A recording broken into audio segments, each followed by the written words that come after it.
Hello, members. Um, you'll see the packet that I printed. It's all in order. So if you look at the agenda, all the documents behind it will be in order, okay?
Okay, so a little after 6 o'clock, we have a quorum. I'm going to call the meeting to order. First order of business is public comment.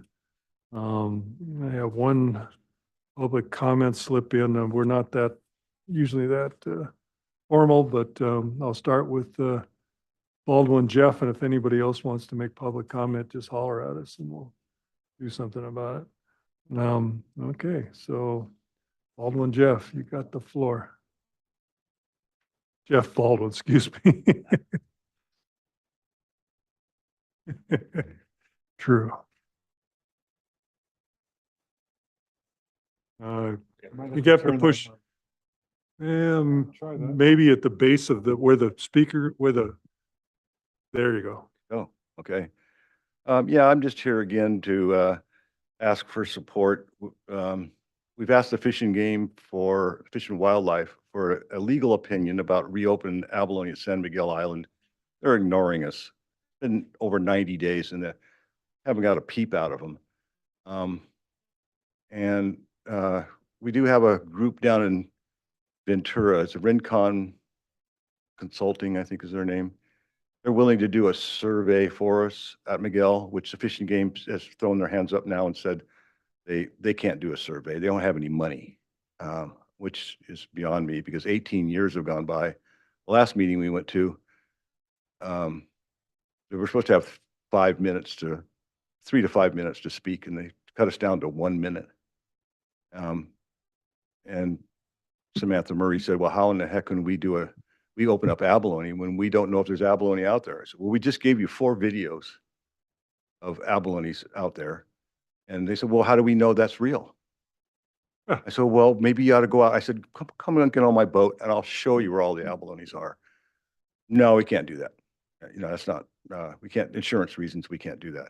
The last time we did a survey 18 years ago, we spent, I'll guess, $10,000-$12,000 to rent the boat so that they could be comfortable. And the only thing Samantha Murray could say, well, that'd be nice to do another abalone survey out there so we could sit around, drink wine at night.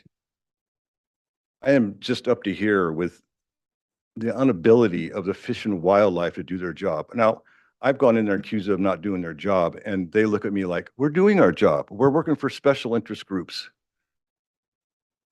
Why are you here? Why are you here again? You petitioned us 2 years ago, and now you're here again? I said, we have the right to petition you every 2 years. That's our right. No, you don't have any rights. You don't have the right to go fishing. Well, the Constitution says we do have the right to go fishing. So am I just old and confused? Or why can't I get anywhere with these people? I've been at this since 97. They said they would reopen the abalone in 18 months after they redesigned the fishery. That was a lie. Their idea was to close it down permanently. And I guess what the picture I'm missing is that sea otters are more important than people. They're planning on moving 250 otters into Point Arena as soon as they can get the okay from the Pomo Indians. And they're going to pay them $65 an hour to stand on the cliff and watch the otters. Point Arena is like the most richest place for abalone. It's just a beautiful place for people to go sport diving. We're advocating for sport and commercial. We're only asking for 3 months at Miguel. That would create $4 to $5 million in revenue for the city of Santa Barbara. We have land them in Santa Barbara, Fish and Game inspect them. They do their tests on them.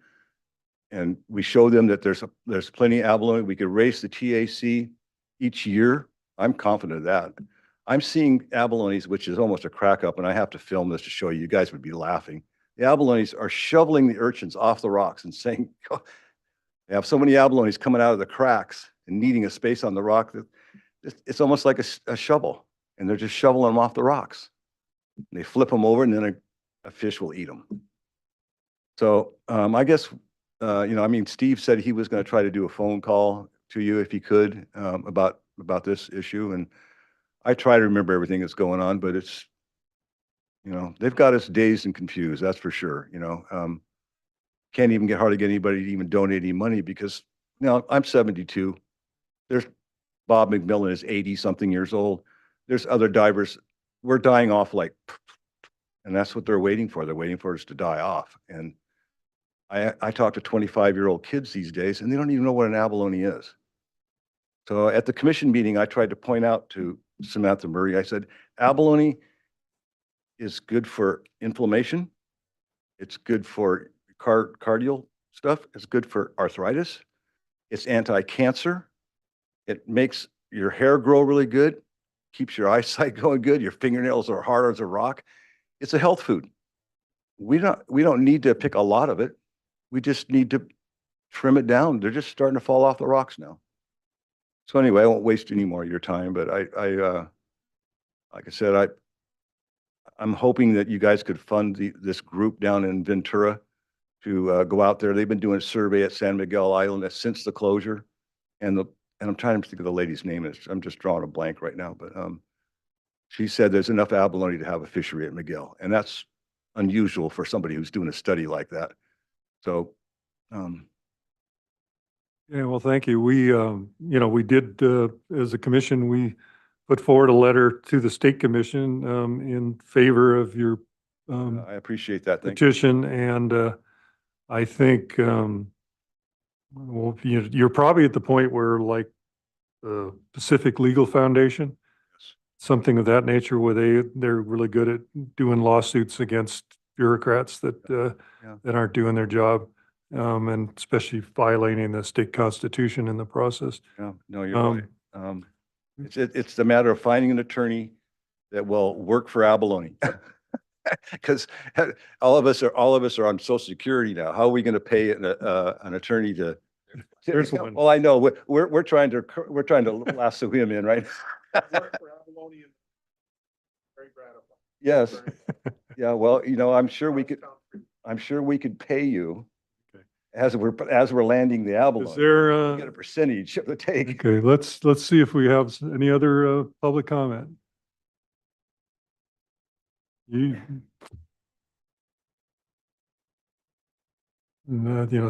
say your name and the like for the record. Yeah, I'm David Lopez. I'm the president of the Santa Barbara chapter of Coastal Conservation Association of California. And I'm also the recreational fishing chair seat on the Channel Islands National Marine Sanctuary Advisory Council. And I wasn't going to plan to say, hey, Hank, this is my vice president sitting right there on the end. I didn't plan to say anything tonight, but I have to echo this gentleman because we had a presentation at the council. I think it was the last meeting. No, it was maybe 2 meetings ago. Recreational fishermen, I think an urchin and abalone diver, Jeff Baldwin, I think. Do you know Jeff? Great presentation, echoed exactly what this guy said and generated a lot of interest on the council. So you might consider partnering with us, talking to us at the council. I know NOAA and the council might be open to a suggestion, a vote of an opinion of the council toward the same end. And you're welcome to come tomorrow morning at 9 o'clock at the Santa Barbara Zoo. It's open to the public. We welcome public comments.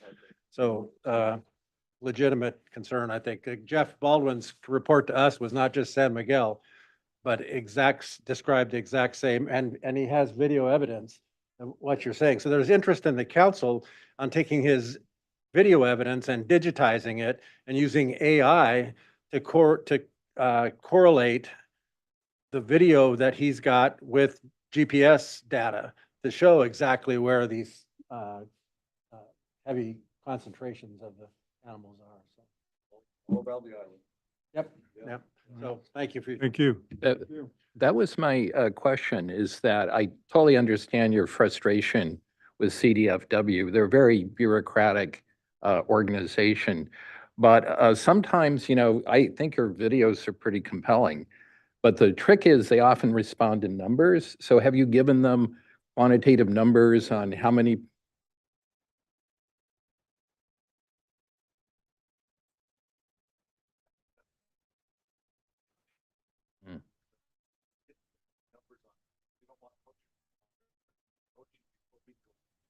Hmm.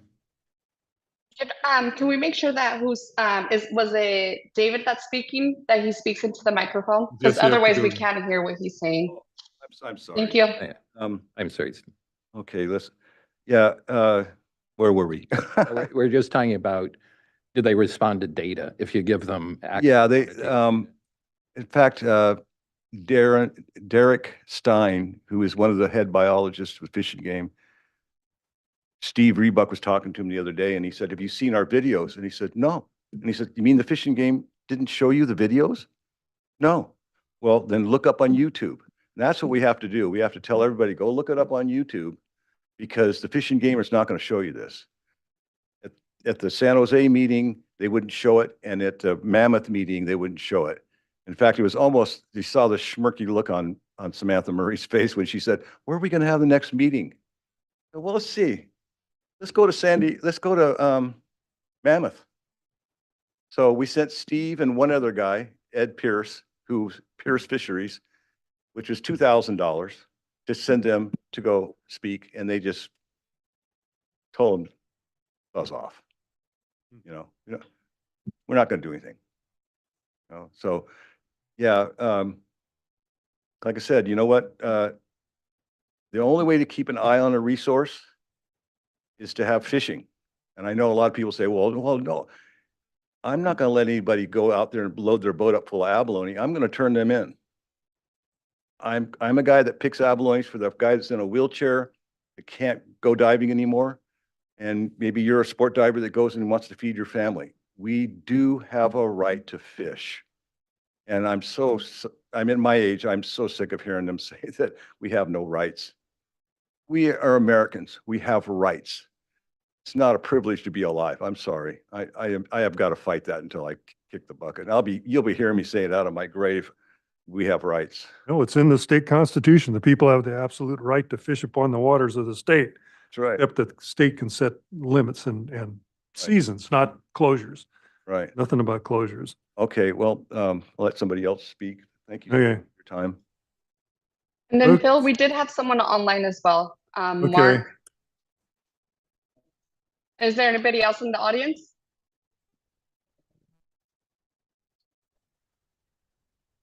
Okay, who's online? Good evening, gentlemen. This is Mark Shatillo. I am dropping in today on behalf of Friends of Mission Creek, and wanted to just do a little quick refresher on what's been happening there and the interest that we have with the commission's work.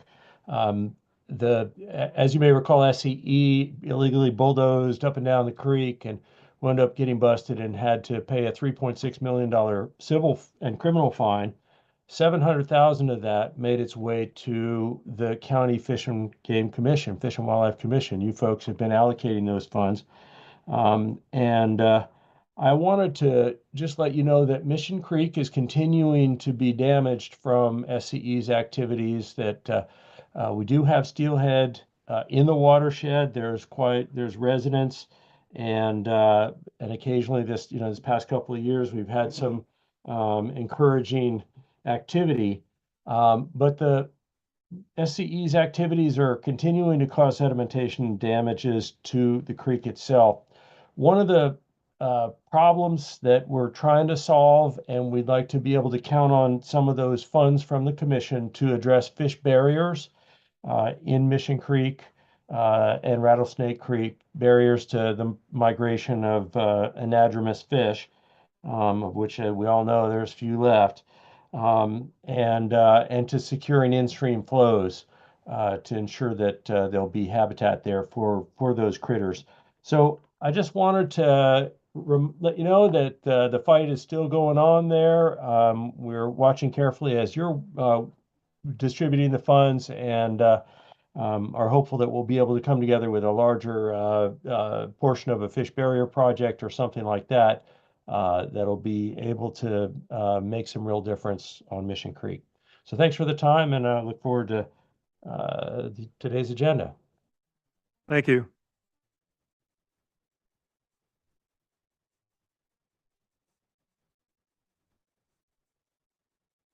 Thank you. My name is Hank Goebel. I'm Vice President of our local CCA chapter, and I'm also involved with our reef restoration project with Chris Goldblatt.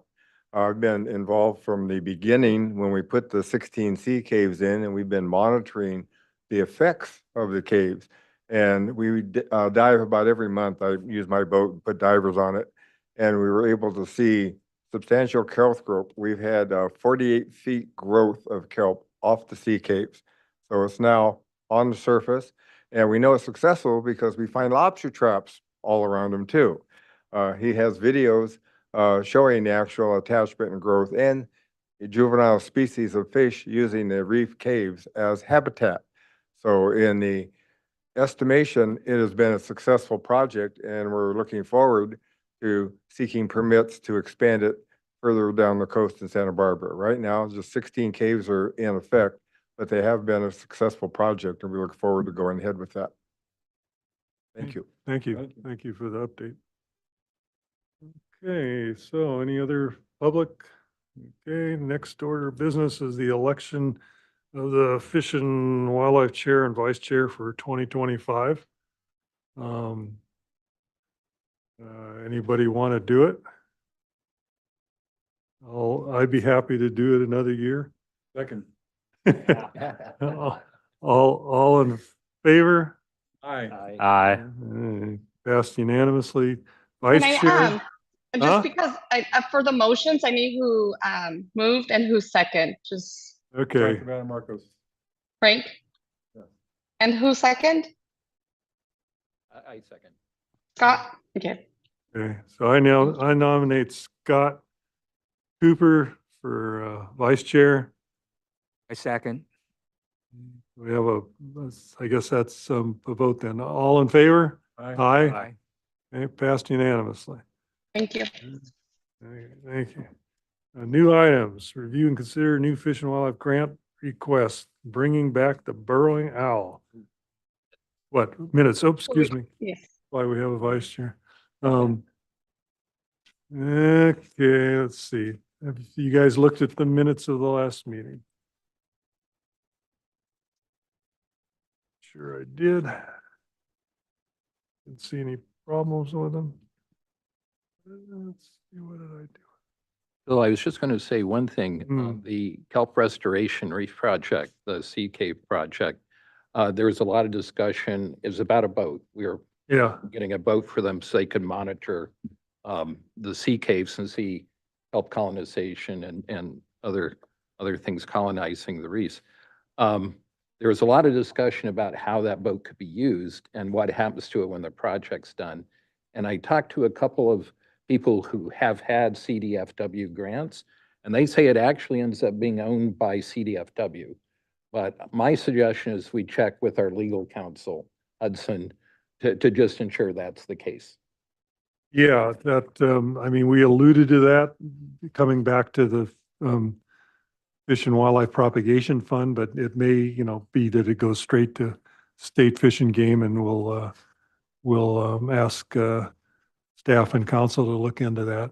The other thought I had was that, I don't know if it'd be an addendum to what we'd already done, but because the Sea Cave projects also are in Mexico to some degree, that I would like to have a stipulation in there that the boat stays in the United States or United States waters, doesn't go to Mexico for any reason.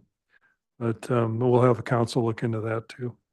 Okay, so back to the, Oh, Phil, yeah, go ahead. one quick question for Teresa. Okay. Did we ever get a response on our letter about road openings to the Forest Service? I We don't have, think let me see. We have not gotten a response Okay. to any of just the one that was, not for the road closure. Did we get the return receipt, certified did. returns? So they did Yes. get it then, okay. Very good. So anybody have any questions about the minutes or want to change anything? And Scott, the minutes, unapproved minutes that are on there are the ones that will reflect the changes that you had emailed me about. Yeah, saw that. Okay, do I have a motion to accept the minutes? I'll motion. Any second? I'll second. Yeah, all in favor? Aye. Aye. Passed unanimously. Okay, now where are we? Back to the owls, huh? Yeah, bring back burrowing owls. Okay, so you guys like to make a presentation or?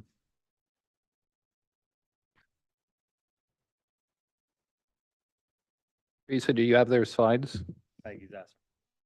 I'm pulling them up right now. Then how do I advance them, or do you do that? I will do that. Okay.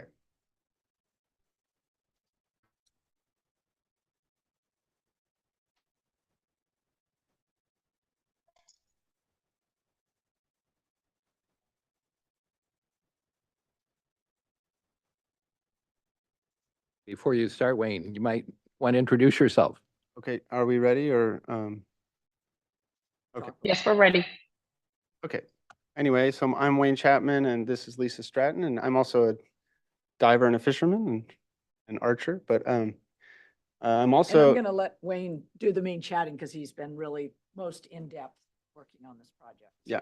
So anyway, yeah, I am a diver and fisherman and all that, but I'm also a conservation biologist, a restoration ecologist, and something that I've been thinking a lot about for 7 years now is burrowing owls, and I just like to sort of share their plight and talk to you about what we'd like to do to help them here in the county. So you can advance that, please.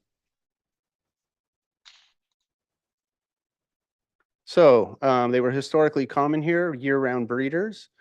Plus we got winter birds. So they lived here 365 days a year, basically everything in California south of the Bay Area.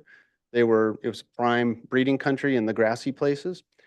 And then we would also get huge influxes, presumably from everything west of the Rocky Mountains. So Eastern Oregon, Eastern Washington, and Vancouver Island, British Columbia. Those birds would come winter in this area. Now they're even almost non-existent as winter migrants. So we couldn't have any less burrowing owls than we do now. Go ahead.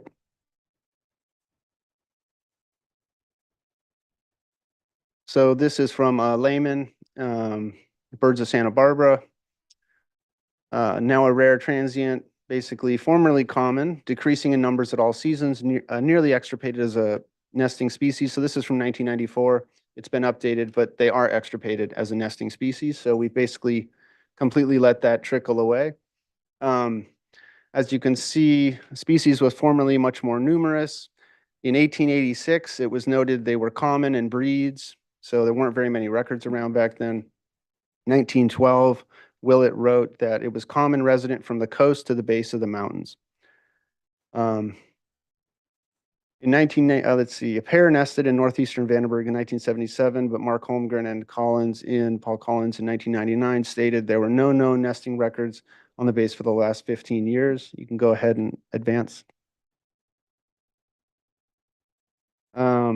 Since the mid-1990s, the high one-day count is an exceptional 13 birds on North Vandenberg. Anyway, it keeps going. Numbers have declined. Oh, no, I'm sorry. Go back, please. Other way. Back 2 more, please. Thank you. So the number of wintering birds has declined substantially since then, with an average of only 1 to 3 animals seen each year along the south coast east of Gaviota. So they're basically, other than southern steelhead, they're the most endangered animal, maybe other than condors in the county. Go ahead, you can advance. So the reasons for decline, development. So these are birds, we have great horned owls and red-tailed hawks in basically every county in the United States except northern Alaska and Hawaii. They even live in New York City. Burrowing owls are much different. They need flat, short grassland. So everything that's flat, all of our, think of Fillmore, Ventura, Gleta Valley, just any of these flat places are utterly transformed with development and intensive agriculture. Persecution of ground squirrels. So I myself am guilty of that. I probably shot hundreds or thousands of ground squirrels not on cattle ranches where owls would use them, but on avocado orchards and so on. But this is like a national religion. And east of the Rockies, it's prairie dogs have been persecuted, but here it's ground squirrels. Then poisoning coyotes and therefore killing badgers has also just really put these things out of house and home. Afforestation, invasive weeds, things like mustard, other things like shooting and car strikes, and extremely high populations of other native predators like red tails, great horns, ravens, crows. And one thing that I think is hard to appreciate is that when Europeans got here in the 15 and then in the 1700s, Chumash burning was outlawed in 1793, and there's good evidence that a lot of acreage turned into chaparral and coastal sage scrub in the absence of Chumash burning. So that would have taken a lot of grassland away going back to the 1700s. Okay, you can advance, please.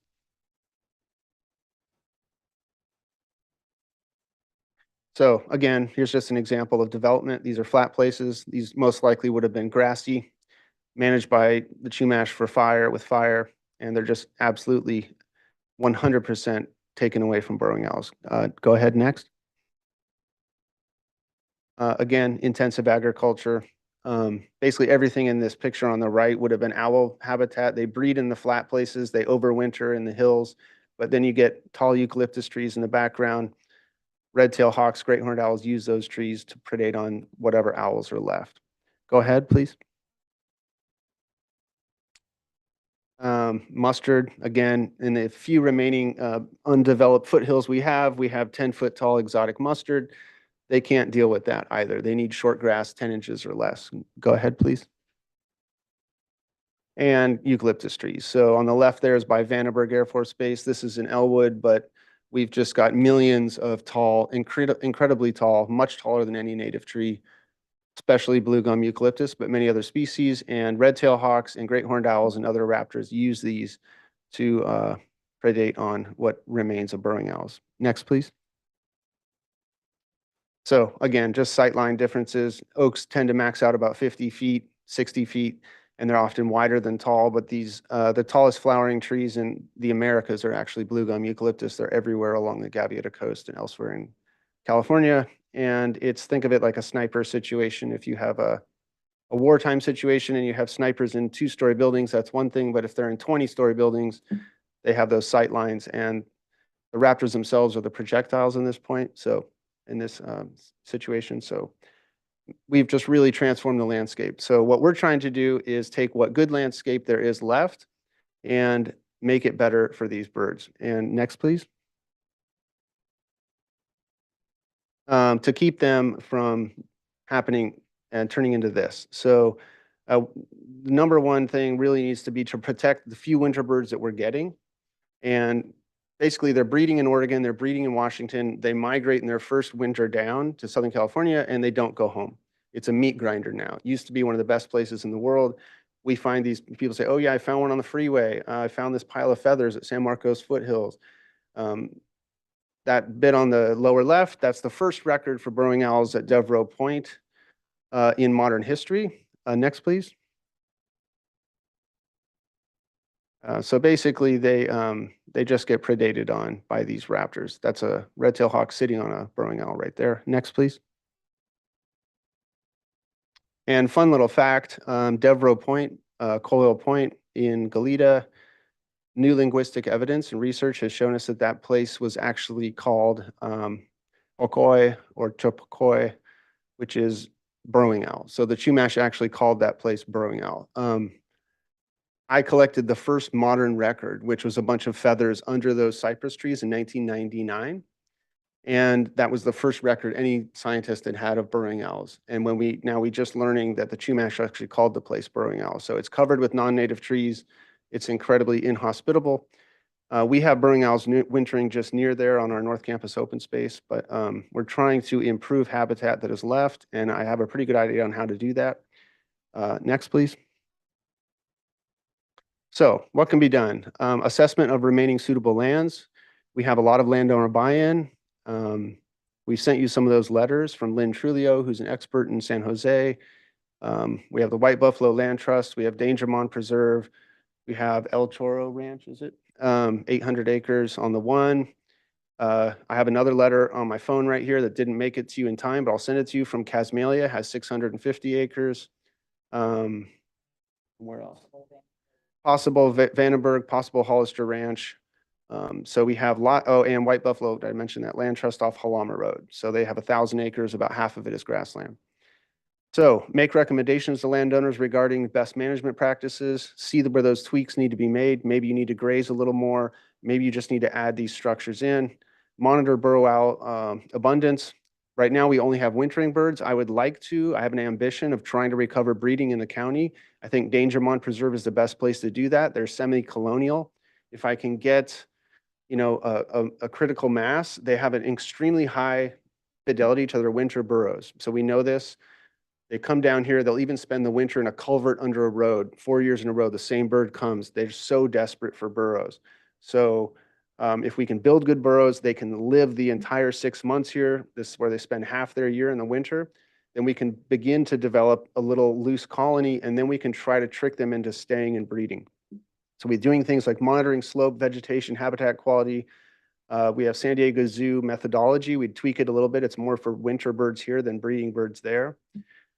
Prey availability, we could do this with baited camera traps or doing visual surveys for gophers. Monitor the avian mammalian predator densities. They're basically everywhere. You can't go anywhere without seeing a red-tailed hawk in the sky. They're just dying to eat these things. And monitor burrow densities such as those in ground squirrels and badgers. Badgers are extremely rare, but they're still at Hollister Ranch, Vandenberg, and Dangermont. And we could also potentially collect and investigate pellets. Next, please. and actions that could be taken. So the first thing is to give those winter birds sanctuary. They come here, we often see them at San Marcos Foothills, we see them in some place, birders will notice them for a week or two, and then they're gone, or you find a pile of feathers. So they come here to die. They aren't spending the entire 6 months. So stop the breeding, build on existing colonies, however small, add artificial wintering and possibly breeding burrows and structures. So protecting those birds we have is a first priority. Adding also prey refugia, so instructing landowners to put little firewood piles out on the pastures where mice and things voles will then nest. The voles can hide from coyotes who are walking around at night. And then owls have night vision. They see these little mice bouncing around. It makes a big difference. Possibly increasing native plants, things that attract large moths they like to eat.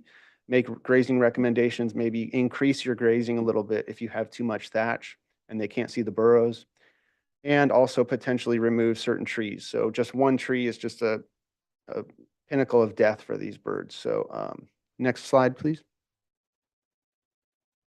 So here at our North Campus open space, I just want to highlight how everything that we've made, these birds are desperate for and they use. So one of the things we did on that property is it used to be a golf course. We restored it back to an estuary and an open space for the public and wildlife. And we salvaged a lot of the golf cart path that was made of concrete that went around the golf course. And we buried 70 of these rubble piles in the ground. So they're sort of high, but they're also buried underneath. We did this mostly thinking about things like gopher snakes and king snakes and small animals. Next slide, please. And no sooner did we do this in September than the October birds started showing up and using these things, okay? Next slide. Okay, there they are again. That one on the left is this year, or actually both of them are from this year. Next slide, please. We built the first artificial breeding burrows. I realized later, this was in 2020, that they aren't going to breed here, but this is a breeding design I got from someone in Oregon, but we built the first ones in the county's history. These are basically things that can be used for breeding. I'm going to release an owl that was rehabilitated from the fires in LA in one of these tomorrow. Next slide, please. But no sooner did we build these, they look like this when they're finished, they're buried. They have you armor them with rocks, keep coyotes and things out. And next slide, please. And no sooner did we do this, so they started using these too. Next slide. So we just get lots of residents. Every time I built one of these, they stay. Next slide, please. This is here on the San Marcos Foothills. That feather pile on the left was from the previous year at San Marcos Foothills. So they get records of them, but they come in to die. I consulted with Channel Islands Restoration. I basically designed winter burrows that have lots of entrances so they can dive into them. And this last year was the first year in modern recorded history they had an owl spend the entire winter safely and migrate back home. Next slide, please. Here I am up at Hollister Ranch. So we got the okay to do this earlier this year, and this is another one I designed. So we dig in these trenches, we mortar and rock the entrances. And next slide, please. So they're designed to face, can't really see the arrow on the up, but they face in 3 different directions. So the owls can they can travel on the inside. But if they're out hunting at night and they get a dangerous moment when they're being pursued by a great horned owl or something, they have multiple direction in the burrows to dive into quickly. And if they want to warm up in the east facing burrow or they want to take a view a different way, they can have their options. And when we were up on the pasture assessing where we should put the burrows in, we spooked a big female who was using a badger burrow. So badgers are running around eating gophers at night and they dig these shallow burrows.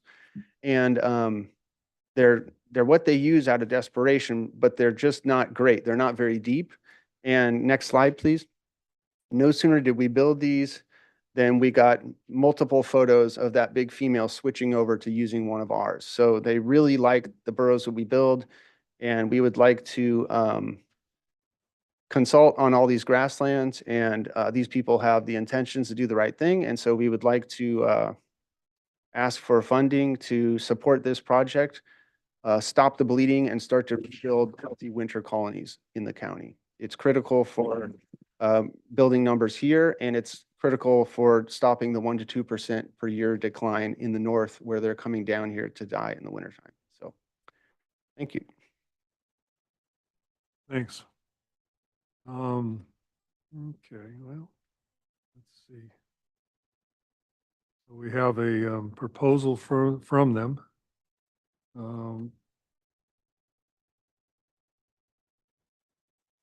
Requesting $27,500.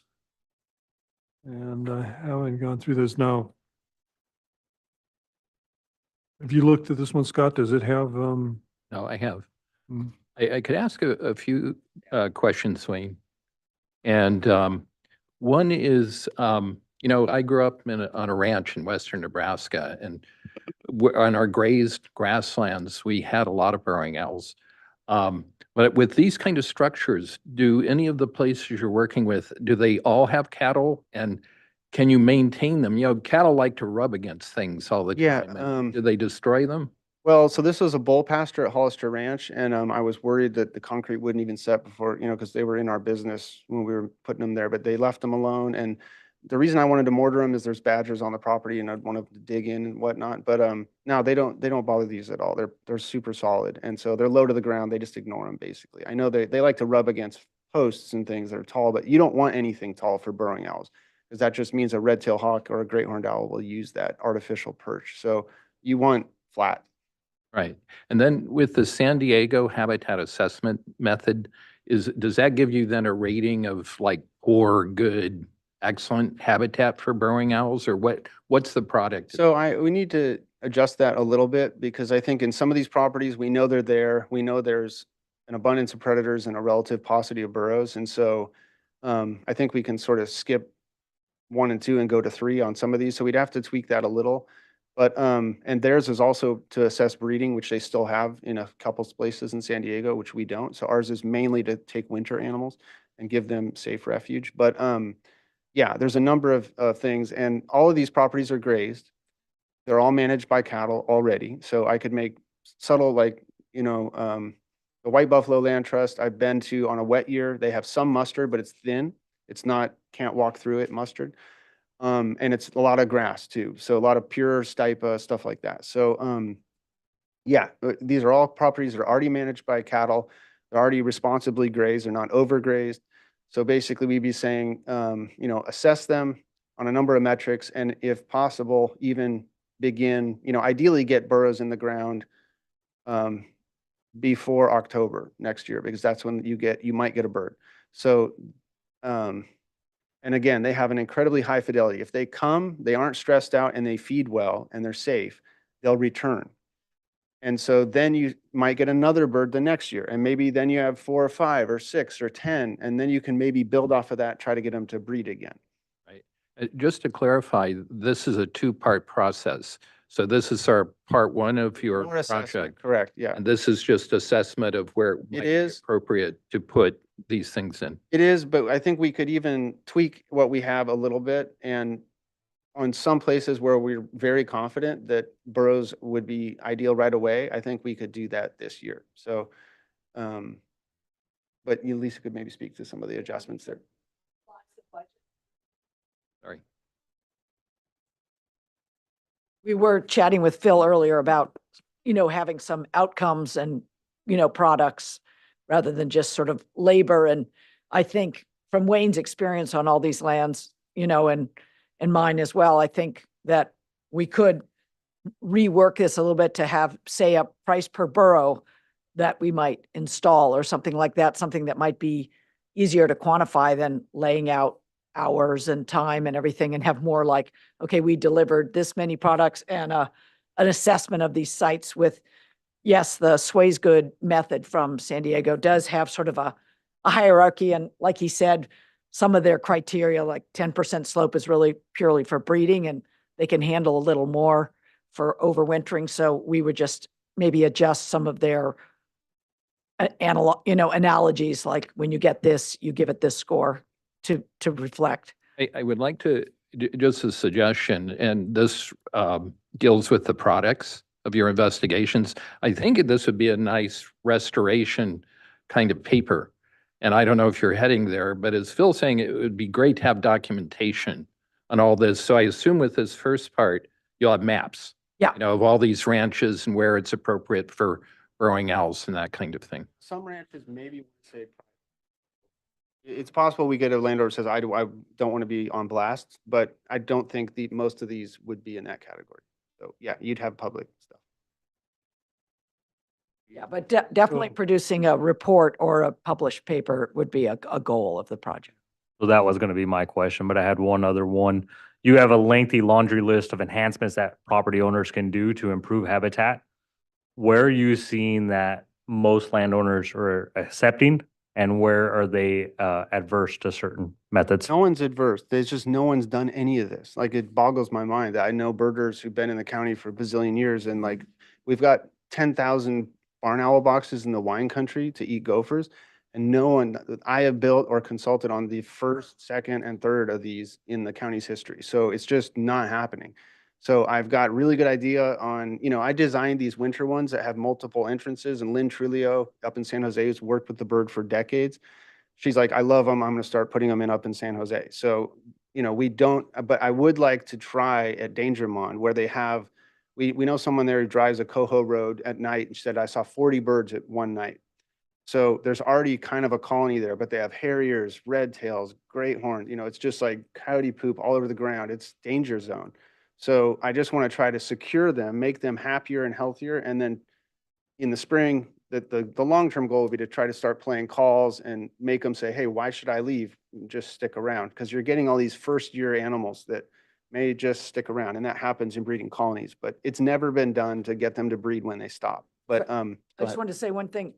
For example, we did a pre-survey at Dangermond, and there are areas where there's like a windrow of eucalyptus, but there are areas that are really far from tall trees. And so we think there are some good spots that aren't just right in that sniper zone. So, we've kind of doing that level of assessment. We might not start first at the most challenging. We start with the ones that have more features that would sustain them. Thank you. So, I think I'm leaning towards tabling this for a resubmission. That you guys are going to resubmit your proposal worded, to be producing a certain number of these habitats for a certain price versus based on individual Yeah, salaries and that sort of thing. definitely. As far as, like people not wanting to some rancher not wanting to say where his thing is, I think as far as reporting back to us, a picture like that, say, okay, we put, here's 15 pictures of 15 sites that we put in, some, and then, okay, this is a site on the coast, this is a site in the valley, this, just a general idea of where they're at. And a picture of what you did would probably suffice for a report back to us Yeah. to show that you did, I think the vast completed the majority project, so to speak. would be happy to be public. All of these, I think, would be public. But I know of one property I've heard that wants to be quiet where there might be breeding on the Mhm. one. So maybe I can get in there, but I knew they wanted to be private, so I don't know. So, if it's, okay with, suits the commission, and you guys good with tabling this till they resubmit?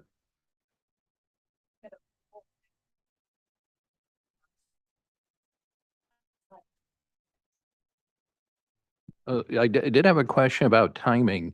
So most of the owls moving through now are overwintering owls. And so, but you're doing a lot of your field surveys between March and July. So that's outside when owls are here. They're not necessarily, they're mostly to assess habitat and potential, not to actually look for the birds. But yeah, And so is enough known about habitat preferences that you can sort of map where the habitat is in the spring and summer? Okay. With the goal being to install them, before this coming breeding season, so we could, coming winter, fall. Yeah. So I don't know enough about your process about whether you could approve it and we could just keep within the same budget amount, but give you something that would maybe meet your preferred format. Let's just say a formatting. I think what Phil's alluding to, if you could integrate some of these devices into your proposal or Yeah. so on, then, the way the code reads is for habitat enhancement. Right. You could put it under the guise of research. We also have a research category. But I think Phil might be more comfortable if you had some of these in there to show you're enhancing habitat. Yeah, and that's definitely what Wayne wants to do. I was just being cautious when I approached you all, not trying to, Do too much. Okay. Yeah. I would rather just start building. Yeah. I know where to put them. Yeah, I got that part. I'm just, I think it's a really worthy project and all that. And I won't speak for the rest of the commissioners, but putting it in a format that's that fits the Fish and Game Code, so that you're basically contracting to put in X number of habitats for the owl. And maybe do X number of assessments or something like that to yeah, well, you have to assess to, it's all one integrate it. deal, but the bottom line is okay, we want X amount of money and we're, we're gonna produce 10 or 15 or whatever it is, 20 of these habitats and then we go, okay, that's cool. We'll put up money to get 20 of these habitats put in the ground. Okay, That's kind of the way I think it would be cleanest, if we have to do it this way, I'm gonna have to run it, I'm not gonna I don't think we can vote on it because we're gonna have to run it through state Fish and Game to get approval. yeah, I was thinking of, something sort of like a unit cost for producing them or something Yeah, that exactly. would be like you were Now, contracting with as us. far as time is concerned, if and if, Scott, are you interested in, if I make a subcommittee to shepherd them through the wordsmithing part of this? I don't know if he's willing, but a person who does a lot of bird restoration work is Chad, with Ducks Unlimited. So he could probably, would be a real appropriate person to deal with this kind of project. Okay, I mean, Not I'm the- gonna drag you with me. Okay, that's fine. so I'm gonna make a subcommittee, ad hoc committee of you two, and then to work with them to tailor this so that it does what we want to get it to do, is to pay for this habitat improvement. Would they have to rewrite and resubmit, or do they? Well, that's my next thing to present you guys with, is if time is an essence, we might, for this and maybe another thing that's coming up here later in the meeting, we might need to have a special meeting, not wait till June or July or whenever, April, I guess would be our next meeting normally. Would you guys be good for a special meeting like in Santa Maria to do some of this stuff? Vote on it, yeah. Okay. Okay, so that's what we're gonna try to do. Thank you very much for Okay. thinking about that. Thank you. If Mm. you, sorry, one other thing, if you do integrate this so that the assessment's just part and parcel of knowing where to put these shelters, will your price tag go up? Goal would be to keep the same price tag. And then if we're successful, we might come back for more based on that. So rather than trying to assess a huge and then come back for huge, we'll just say, let's focus on certain areas and then, let the, Got it. Thank you. I would also like to go abalone diving again. No. Okay, the next item is the International Bird Rescue.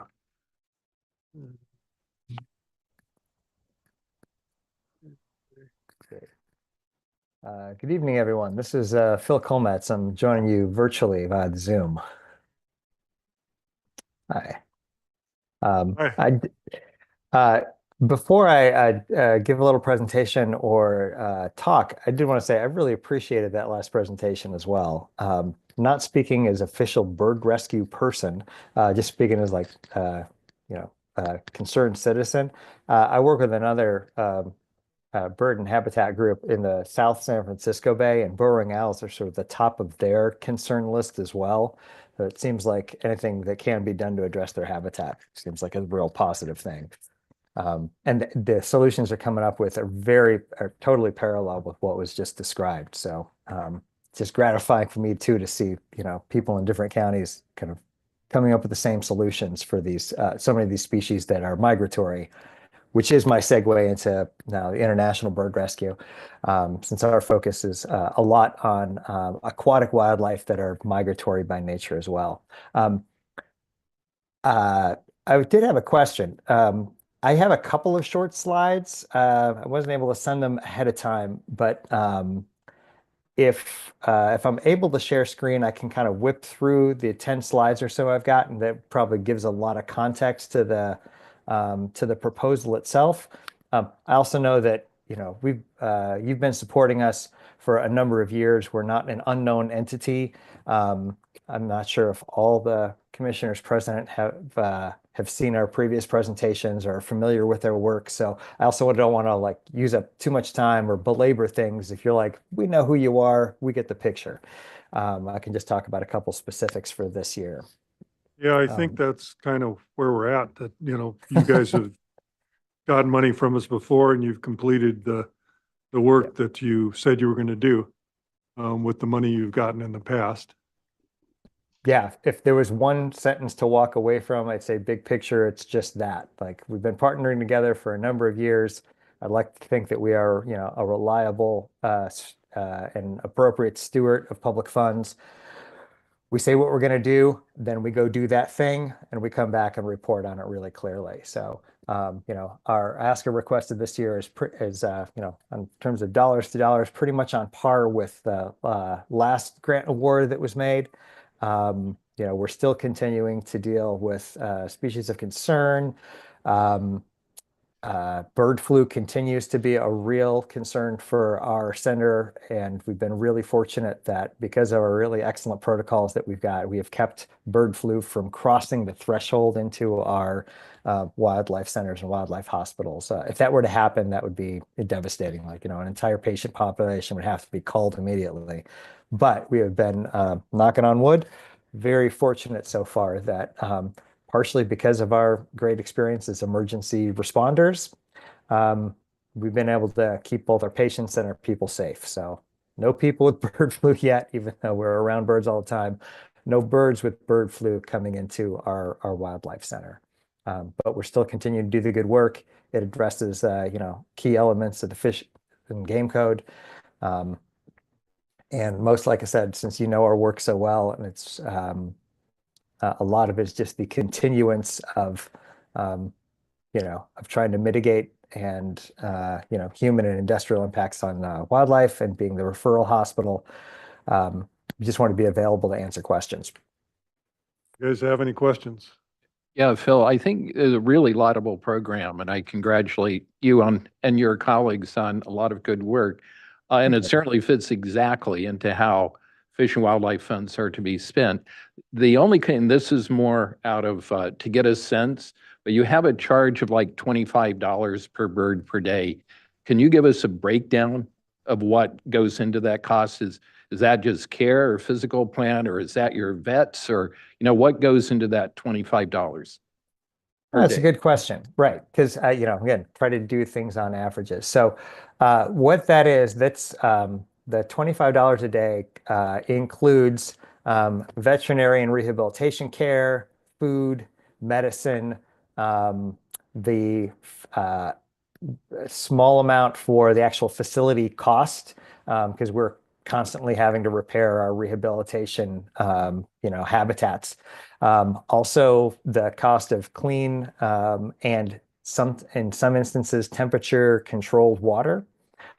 Since mostly we deal with aquatic birds, we got to make sure that their waterproofing is sound before release. So after they go through a number of stages of the rehabilitation process, where we feel like they're ready to be in a habitat, their first stop is in, it's not ocean temperature water, or, for fear of if they're not,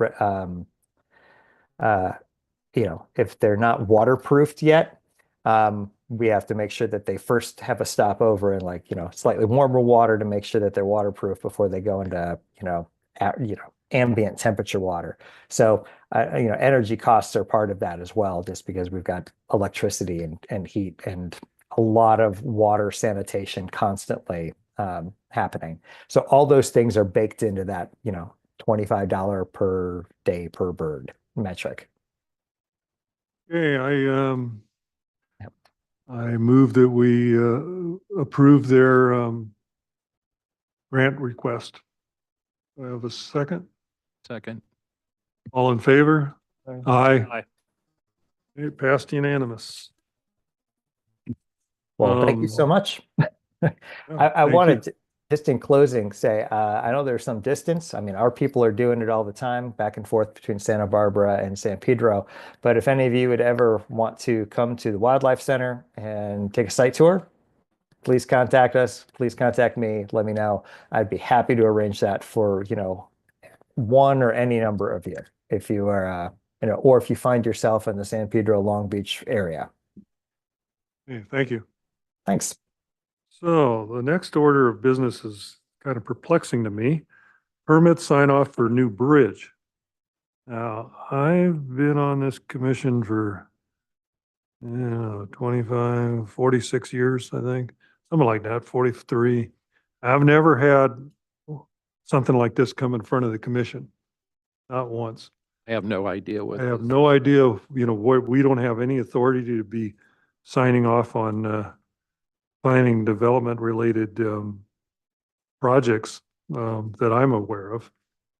We'd have to study the project if we were going to make a recommendation to the Board of Supervisors relative to it. We'd have to, see the project and look at it and, then we could, give the supervisors some thoughts on the subject. But other than that, we're not in this business. So, you guys have any different ideas about it? Teresa, do you have any background? Where is Teresa? Teresa's in Santa Maria, yeah. Teresa, do you have any idea of the history of this agenda item? Okay, yes, give me a second. I'm trying to pull up the email right now. I hadn't seen something like this come before us either. I know that it was a requirement in order for that permit to be issued. Let me see, give me a second. Maybe they got us confused with the California Department of Fish and Wildlife. I did send Kent an email saying that he was gonna have this item on the agenda, so he could have spoken a little bit more about it, but he didn't join. When I pulled up the Acela, so Acela is the program that we use to be able to issue permits. When I pulled that up, it did show that in order for us to issue, for them to issue the actual permit, we needed to, well, the Fish and Wildlife Committee would have to approve it. Are you familiar with that address? Is that an address where we might have approved a grant? I mean, that wouldn't even, Well, I mean, irrespective of, yeah. where it is, it's, like I say, 42 years and we've never signed off on a building permit. Yeah, I'll go Or had ahead and or had anything to do with one. So, yeah.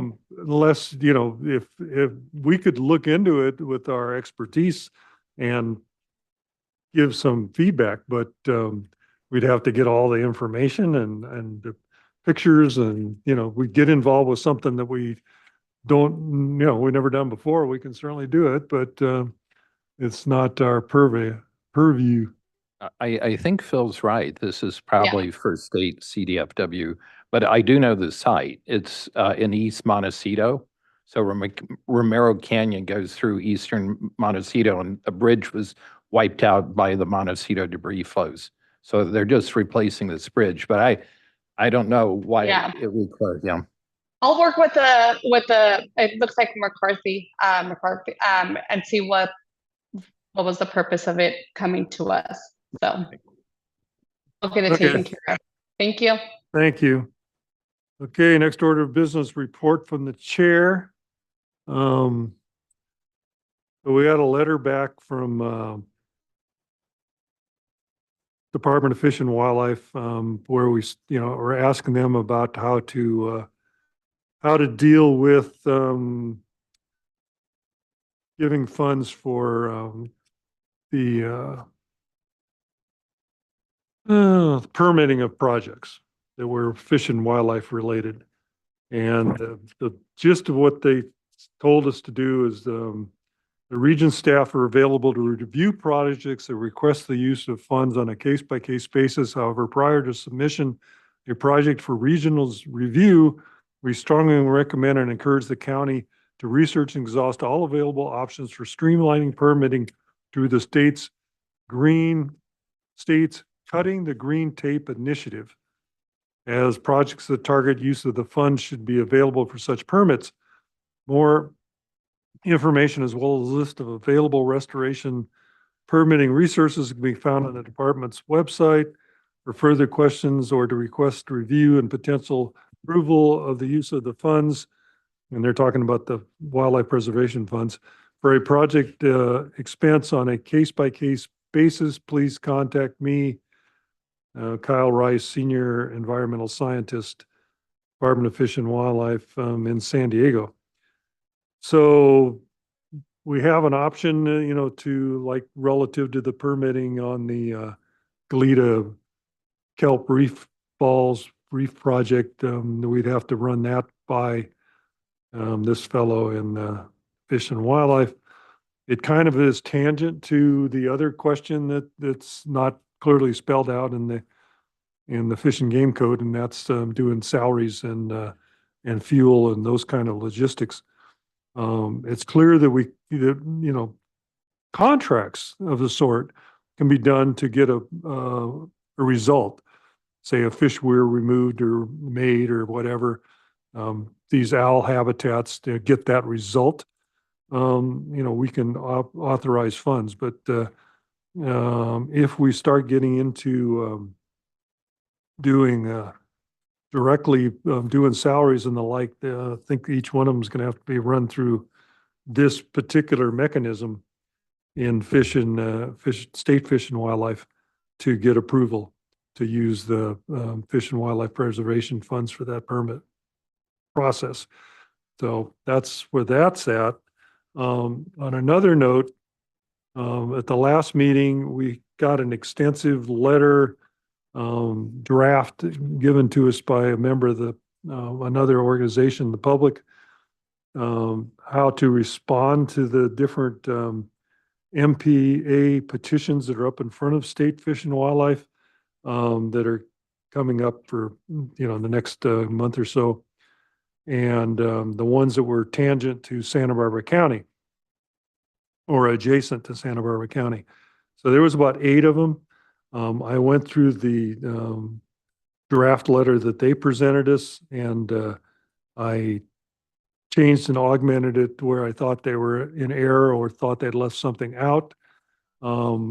Seeing as we're probably going to have a special meeting coming up, I would like to designate Scott or anybody he wants to use with him as an ad hoc committee to go through this letter and make a draft that we can vote on at the next meeting. So that's going. Here you go, Scott. You can comment on anything I said because you've been following this pretty closely. And I turn the floor over to you. One thing I've noticed is, I think maybe 10 years ago, a lot of the proposals we got were for limited amounts of funds. So we often had a target of like $5,000. And as a consequence, apparently it was this body itself sort of said, we want to put that into supplies and equipment and not so much into salaries or travel, because that would waste a very limited budget. Now that we've moved into a whole new era, there's now a 20K target. We have funded projects up to 90K. And so we're getting a different kind of proposal. We're getting people that actually, mostly non-governmental organizations, university and so on. We just saw this in the burrowing owl proposal, but it's proposals from people that need to have their travel and salaries funded, or they can't do the project. And I think I talked to Phil about this, and I think the big issue is purely that, well, let me think about this a minute. I'm thinking as I'm going. I'm having a senior moment here. Well,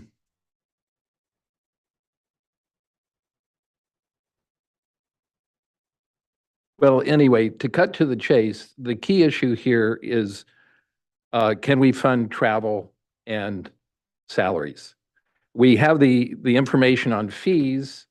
I think we all don't want to go into the indirect cost issue because that's supporting the physical plant. But it's already a slippery slope because, as we just heard with the wildlife care people, that's what they're supporting. You know, when we give them money, it's supporting their vets, it's supporting their physical plant, their heating, and which is called overhead in a lot of proposals. So if last time we funded a project to improve the roads into the Manzana area, and in that proposal, it's all subcontract. It's all a subcontract to a construction firm in Solvang. But within that subcontract, our salaries, our equipment costs, fuel costs, travel costs. And so the trick is we're just starting to confuse the constituents, the people that apply for these funds, because they're not sure what's covered or not and what they can put into these proposals. So Phil and I have talked about this a lot, and we wanted to try to get more clarity on the kinds of costs. And so I've gone through the Fish and Game Code pretty carefully, and the list of things they say they'll fund are types of projects. There are things like education, wildlife emergency care, improvement of habitat, research, and so on and so forth. And but within that, it doesn't address cost categories within each of those project types. And cost categories are things like salary, travel, equipment, supplies, and so on. So my reading of this is that, in fact, that is fair game. And I understand why this commission decided in the past to limit salary and travel, but we're in a whole new ballgame.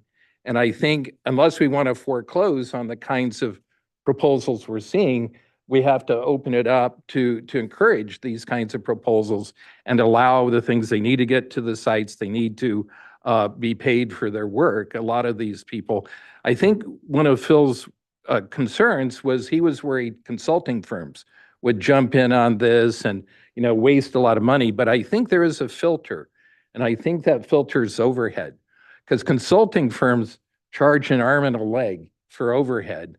And if they won't get the overhead, they won't apply. Whereas most of the proposals we're seeing now, like the university proposal, the university waived the overhead.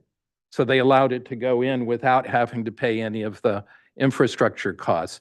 So I wanted to just throw this out to sort of have a discussion about, what can we cover with the Fish and Wildlife Fund in terms of cost categories? Can we cover salary and travel and any other kinds of costs that come up? David Villalobos felt that I needed to pass this by our legal counsel. So this may be a bit moot till I hear from him, but I did email him last week, and that's Hudson Hornick. And Hudson got back to me, but said he didn't have time now and he'd get to me in the next few days. So I just wanted to throw it out so everybody could think about it. Maybe we don't have to discuss it at this meeting, because by then I'll have some kind of reading from our legal counsel about whether the Fish and Game Code allows cost categories like salary and travel. Okay, thank you. Yeah, well, when we wanted to ask the state or to get a legal counsel on the aspect of the permitting, Hudson basically said, "Nah, we don't want to do it. Go to the state to get their opinion."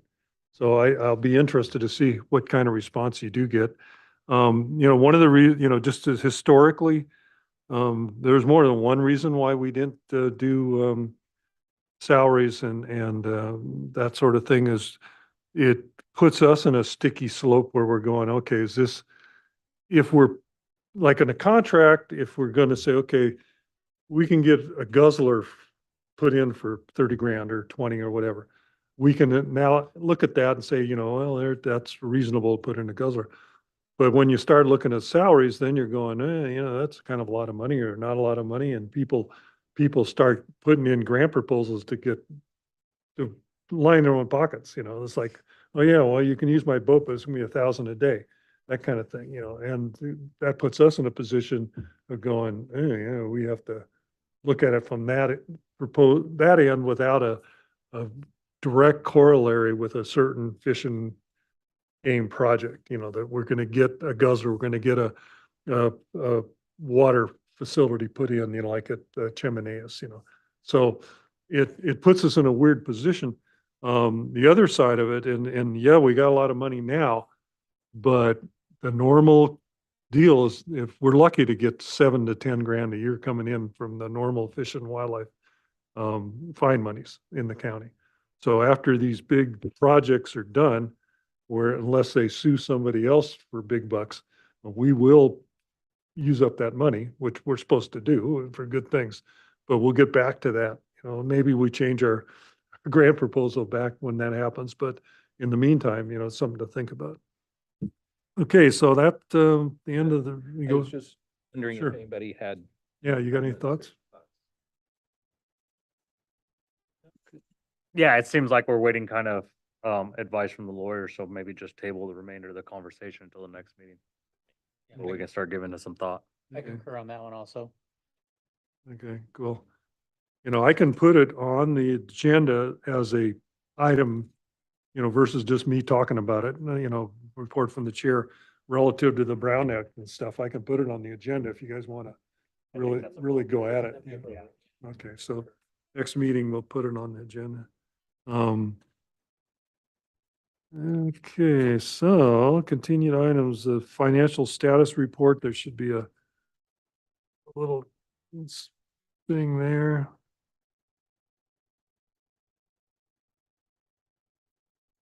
And this is the same one that was reviewed last month in December. We Same have one? not received an updated one yet. Okay.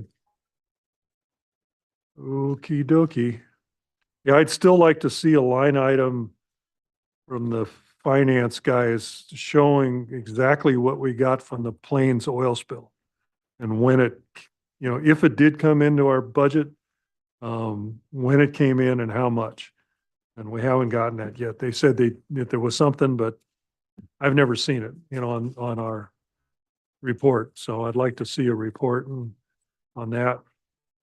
Sounds good. Okay. I'll make sure that's on the in our agenda next month. Or not Okay. next month, but whenever our next meeting is, when we determine that. Okay,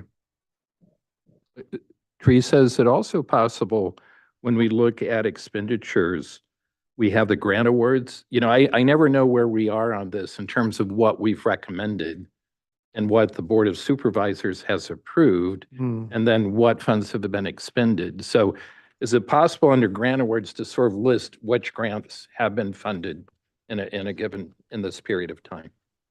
Yes, of course. I actually just started pulling up the ones that we just got approved, and I have records of that. And so that's something I could also include in our hearings moving forward, just so it's on the agenda also. Yeah, and maybe Phil knows this, but I've never attended a Board of Supervisors meeting where they've approved, you know, our recommendations. So I don't know exactly what that looks like, if there's much discussion. Phil tells me they look at it with a fine tooth comb. no, I didn't. But the issue is, for me, it would be interesting if I could, or if we could see just one award letter. You know, what is the letter that goes to the people who applied that says they got the money? Okay. Just one example, you know. Okay. Yeah, I do, you know, when I do correspond verbally with planning development quite a bit during the course of the year, asking them, okay, where's this, where's that, you know, what's going on? And it usually goes up, there'll be a board letter with the project on there and maybe the planning developments, you know, thoughts on the subject. And then usually it's like pro forma. It's not like they take they start discussing it a lot occasionally, there have been a few things that they turned down that, Roland Takayama's wife's memorial deal where they taught kids how to shoot and stuff. Yeah, pheasant hunt, they turned that down once. Someone, didn't like us promoting guns, or something. Anyway, okay, we've got the stand. So the next meeting to be determined. So our next regular meeting would be what, April something? April, last Thursday in April, something like that. Teresa? So yeah, it would be Jennifer, March, April. We could, And we the might- 24th. That's a Thursday, 24th Yes. of April. Okay, and that would be, assuming we don't have a special meeting, that meeting would be in Santa Maria. Okay. Now, if we get this owl thing back and we get you guys, hash out that letter to it's on relative to the Marine Protected Act and the different ones that are tangent in the county that you guys are going to work on. Yeah, I'll probably pass that by Jeff and Whitney because it deals with marine resources in the MPA. Yeah, and yeah, good. And I've already put my 2 bits in it, so there you go. But we might have a special meeting in a month or two, but we'll, give you some warning.